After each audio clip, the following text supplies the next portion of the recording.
kept man. Those are the exact words now being used to describe Prince Harry, the Duke of Sussex, the man who was once fifth in line to the British throne. Page 6 has dropped a bombshell report that is sending shockwaves through royal watching circles, celebrity gossip communities, and anyone who has followed the Sussex saga from the beginning. According to their editor-at-large, Sarah Nathan, Prince Harry has become a glorified house husband who rarely leaves the Montecito mansion, and sources claim he has been told to walk behind Meghan, following her gestures and commands like an obedient puppy. Let that sink in for a moment. A prince of the blood, a military veteran, a man who once represented the British crown on the world stage, reduced to trailing behind his wife and waiting for hand signals. Royal biographer Angela Levin has weighed in with a devastating assessment that cuts right to the heart of this situation. She claims Harry has fallen into another trap entirely of his own making. Once upon a time, he was the spare to William, always standing in his brother's shadow, always second best, always waiting for a role that would never truly be his. Now, according to Levin, he has become the spare to his own wife. The irony is absolutely staggering when you think about it. Harry spent years complaining about being overshadowed by his brother, about feeling trapped in the royal system, about wanting freedom and autonomy. And what has he gotten instead? Sources say he has traded one gilded cage for another, except this time there is no constitutional purpose, no public service, and no path forward. The salt and pepper couple, as they once branded themselves, insisted they were inseparable partners who loved working side by side. They made this a cornerstone of their public image. They were the team that could not be divided, the duo that finished each other's sentences, the power couple that would conquer Hollywood together. But now we are learning that Harry and Meghan have established completely separate offices, signaling a dramatic professional split that directly contradicts everything they have told us about their relationship. For a couple that built their entire brand on being a united front against the world, this separation speaks volumes about what is really happening behind those Montecito gates. Insiders are finally breaking their silence about the reality of Harry's daily existence and what they are describing as a far cry from the glamorous California dream he was promised. One source put it bluntly when they said Harry is wrapped up in the past with no clear mission and no stable income stream. Another described him as increasingly isolated and dependent on Meghan for every social connection outside of his polo circle. The man who once commanded helicopters in Afghanistan, who walked alongside his grandmother at state functions, who shook hands with world leaders and inspired millions, now allegedly spends his days waiting for direction from his wife. The Page 6 expose by Sarah Nathan is not just another tabloid story that royal watchers can dismiss as speculation or media bias. This is mainstream coverage from one of the most respected celebrity news outlets in the United States, and it is validating everything that royal commentators have been reporting for months. The difference now is that this story has broken through to audiences who previously dismissed criticism of the Sussexes as jealousy or racism or remnants of the British establishment trying to tear them down. Those excuses are getting harder and harder to maintain when American publications are leading the charge in exposing the cracks in the Sussex foundation. Sources quoted in the report paint a picture of a marriage that has shifted dramatically from partnership to something far more one-sided. Harry is described as having no clear purpose, no direction, and no independent income stream beyond his dwindling inheritance and whatever speaking engagements he can book. Allow me to translate what that really means. The man who walked away from a lifetime of financial security, who gave up his military titles, who burned bridges with his entire family, is now completely dependent on his wife's business ventures for their survival. And as we will discuss shortly, those ventures are failing spectacularly. The financial picture emerging from Montecito is genuinely alarming when you break down the numbers. Multiple sources have confirmed that the Sussex coffers are rapidly depleting, with annual expenses that would make most people's heads spin. We are talking about $2 to $3 million per year just for security. We are talking about mortgage payments on their $16 million mansion that reportedly run close to $10 million over time with interest. We are talking about staff costs, maintenance, the lifestyle upkeep that comes with trying to maintain a royal image without royal funding. And where is all this money coming from now that their major deals have collapsed? One insider close to the situation described the atmosphere inside the Sussex camp as increasingly desperate. The source said that Harry knows the money situation is serious but feels powerless to do anything about it because every business decision ultimately runs through Meghan. Another source was even more direct, saying that Harry has essentially become an accessory in his own life, trotted out for photo opportunities and joint appearances, but having little actual input into their strategy or direction. The kept man label, as cruel as it sounds, is apparently an accurate reflection of how those close to the situation view his current role, the hermit prince. That is what sources are now calling Harry, and the description could not be more fitting based on what insiders are revealing about his daily existence. According to multiple people familiar with the Sussex lifestyle, Harry has become a virtual recluse, who barely leaves the Montecito mansion while Meghan ventures out to business meetings, celebrity lunches, and networking events. One source painted a particularly sad picture when they said that Harry is mainly found hanging out with their kids and rarely interacts with anyone outside of Meghan's carefully curated social circle. For a man who once thrived on human connection, who was known for his warmth and his ability to light up any room he entered,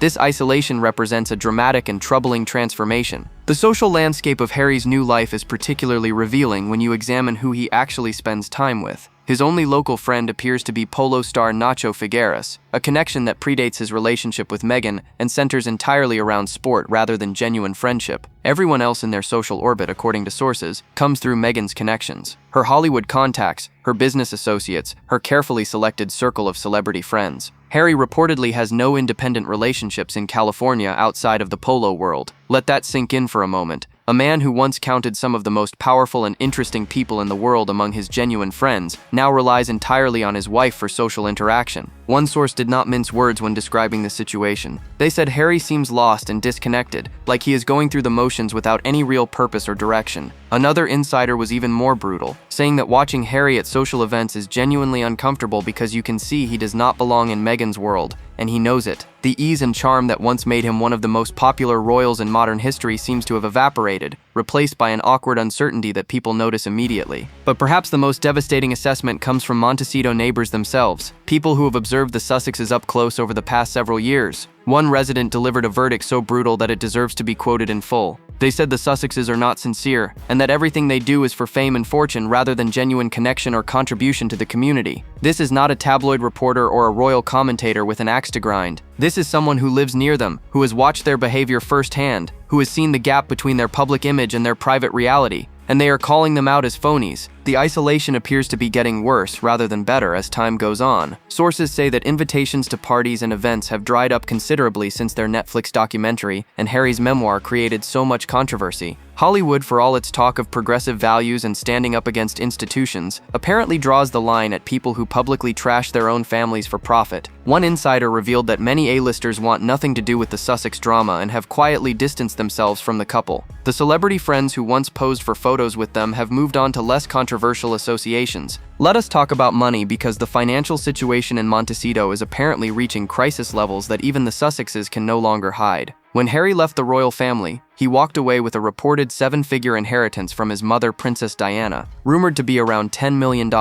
He then negotiated that $100 million Netflix deal alongside Meghan, and he pocketed an estimated $27 million from his memoir Spare, which became one of the fastest-selling nonfiction books in history. We are talking about staggering sums of money, generational wealth by any normal standard. So where on earth has it all gone? The expense breakdown is absolutely jaw-dropping when you examine the numbers closely. Security alone reportedly cost the Sussexes between $2 and $3 million annually. Their $16 million Montecito mansion comes with mortgage payments that, when you factor in interest over time, will end up costing them close to $30 million in total. Staff costs for nannies, housekeepers, assistants, and groundskeepers add hundreds of thousands more each year. And then there is the lifestyle maintenance, the travel, the wardrobes, the constant need to project an image of success and glamour despite the fact that their actual business ventures keep failing one after another. Sources close to the couple's finances have used alarming language to describe the situation. One insider said the Sussex coffers are rapidly depleting and that cutbacks have already begun behind the scenes. Staff have reportedly been downsized, certain luxuries have been quietly eliminated, and there is a growing sense of financial anxiety permeating every decision they make. Another source put it even more bluntly, saying that Harry and Meghan are living like they still have royal money coming in, but the reality is that their income streams have largely dried up while their expenses keep climbing. And then there is the matter of Meghan's spending habits, which multiple sources have described as completely out of control. Reports have surfaced about a $34,000 coat she wore to a single event. Her jewelry collection alone is estimated to be worth millions. The wardrobe she maintains for public appearances rivals that of actual working royals who have taxpayer-funded clothing allowances. Meanwhile, Harry is reportedly banking on speaking engagements as his primary income source going forward, a precarious position for someone who has alienated half of his potential audience with his political statements and family attacks. The contrast between their projected image and their financial reality could not be starker. They want the world to see them as successful entrepreneurs who traded royal restriction for American opportunity. What the world is actually seeing is a couple burning through their assets at an unsustainable rate, while their business ventures collapse around them. The kept man label applied to Harry takes on even darker implications when you consider that the person supposedly keeping him might be running out of money herself. Here is a revelation that fundamentally contradicts everything Harry and Meghan have told us about their relationship and their working partnership. After years of insisting they loved working side by side, after branding themselves as the inseparable salt and pepper couple who could not function apart, Harry and Meghan have now established completely separate offices. Let that sink in for a moment. The duo that made joint projects and shared purpose central to their brand identity has apparently decided they can no longer work in the same professional space. If that does not signal trouble in paradise, I do not know what does. The previous branding was relentless and specific. They told interviewers they completed each other's sentences. They described themselves as two halves of a whole that could not be separated. Their Archwell foundation was built on the premise that their combined star power would be greater than the sum of its parts. Every Netflix appearance, every Spotify recording, every public engagement reinforced the message that Harry and Meghan were a unit, a team, partners in every sense of the word. Now they need separate offices just to get through the workday. The timing of this professional separation becomes even more significant when you examine the wreckage of their joint business ventures. Their Netflix lifestyle show was canceled before it even aired. Their Spotify deal ended in spectacular fashion, with an executive allegedly calling them grifters who did not do the work. Their Polo documentary limped through one season with dismal ratings and no renewal announcement. Every single project they tackled together has either failed outright or dramatically underperformed expectations. Sources say the separate offices are an acknowledgement that their joint approach simply was not working and that they need to pursue different paths professionally. But what does this professional split signal about their personal relationship? Insiders are divided on this question, but the theories are telling. Some sources believe the office separation is a last-ditch attempt to save the marriage by giving each partner space and individual identity. Others suggest it represents the beginning of a more permanent unraveling, with Harry and Meghan preparing for a future where their interests no longer align. One source close to the situation said that when a couple stops working together after making shared work their entire brand, it usually means they are struggling to be in the same room without conflict. Allow me to translate. Things are bad.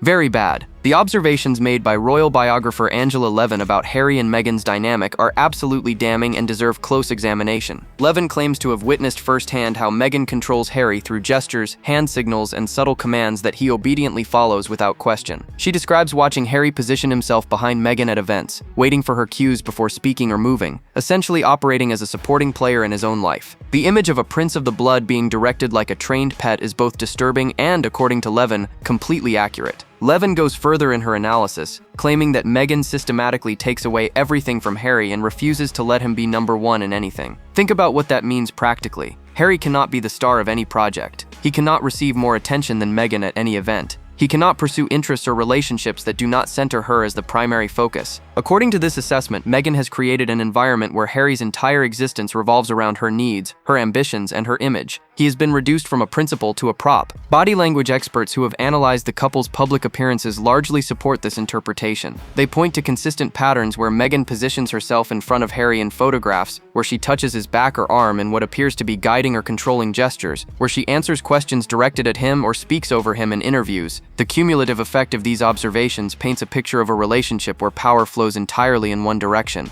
Harry may have once been royalty, but in his own marriage he appears to have surrendered any semblance of equal partnership. One particularly cutting theory has emerged from royal watchers who believe Harry knows at some level that he made a catastrophic mistake, but cannot bring himself to admit it. The theory suggests that apologizing to his family and returning to royal life would require acknowledging that Meghan led him down the wrong path, something his pride and his commitment to his wife will not allow him to do. So instead, he remains trapped in a situation that grows more isolating and demoralizing by the day, defending choices that have cost him everything while gaining nothing but diminishing returns. And if the recent reports about his political statements are any indication, his desperate attempts to please Meghan are only making things worse. Harry's recent political statement regarding President Trump was described by commentators as undiplomatic at best and self-destructive at worst. In what appeared to be a departure from any pretense of royal neutrality, Harry made public remarks criticizing the former and current president in terms that no working royal would ever dream of using. And predictably, Meghan backed up his statement completely, presenting a united front against the administration. The irony here is so thick you could cut it with a knife. Trump actually protected Harry from a deportation investigation related to his visa lies about drug use. He actively intervened to stop government agencies from pursuing the matter further, and this is how Harry repays that protection. Angela Levin offered a particularly devastating interpretation of this political intervention. She suggested that Harry is acting out to please Meghan and to prove to her that he is powerful and influential. The problem, according to Levin, is that these actions actually prove the opposite. They reveal Harry as weak, easily manipulated, and desperate for approval from his wife. A truly powerful person does not need to make provocative political statements to demonstrate their relevance. A truly powerful person commands respect through their actions and their judgment, not through controversy and confrontation. The political interference also validates what Prince William and senior royals have apparently argued for years. This is precisely why Harry cannot be trusted with royal titles and official positions. This is exactly why keeping him in exile protects the institution from the chaos he creates. Every time Harry wades into partisan politics, he reinforces the wisdom of stripping him of his official roles and keeping him at arm's length from anything resembling royal responsibility. He is not proving that he deserves rehabilitation. He is proving that his family was right to cut him loose. Sources close to William have indicated that the Trump statement was discussed within royal circles with a mixture of frustration and vindication. One insider said there was almost a sense of relief that Harry keeps demonstrating why the current arrangement is necessary. Every outburst, every political comment, every departure from neutrality makes it easier to justify maintaining the status quo. Harry seems determined to prove his critics right, and his political interventions are the gift that keeps on giving to those who want him permanently sidelined. Perhaps the most shocking development in this ongoing saga involves someone who was supposed to be Meghan's last remaining family ally.